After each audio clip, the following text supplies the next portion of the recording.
Good morning, sir. I'm Sumuki John Ray, BSISM intern, and I will discuss the parts and function. First is the exterior function. Number one, headlight. Helps you see the road at night in the dark places. Number two, license plate. Shows the car's registration number for identification. And the next is indicator light. Funks to show the direction left or right when turning. And the next is windshield. This is windshield.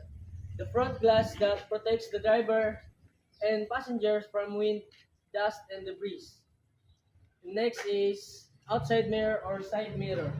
This is the outside mirror. Lets the driver see the vehicles or objects at the side behind. Next is door handle. This is a door handle used to open and close the car door. Next, and wheel support. And this is the wheel support. Allows you see the outside and next is wheel support. This is the wheel support or wheel or tire. Helps the car move and supports the vehicle's weight. Next is window. This is the window or this. Allows you to see the outside can be opened for air.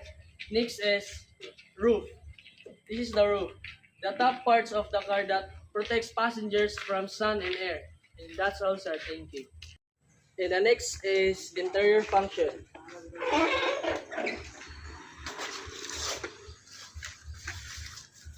First one is steering wheel. This is the steering wheel used by the driver to control and turn the direction of the car. Next is speedometer. Speedometer displays. This one shows how fast the car is moving. The next one is accelerator gas or gas pedal. This makes the car go faster when passed. Next is ignition key. This one is ignition key. Used to start the car. Next is seat belt. This is seat belt. Keeps the driver and passenger safe during sudden stop or accident. Next is brake. This. Brake slow down or stop the car. Next is gear shifter lever. This one. Used to change gear.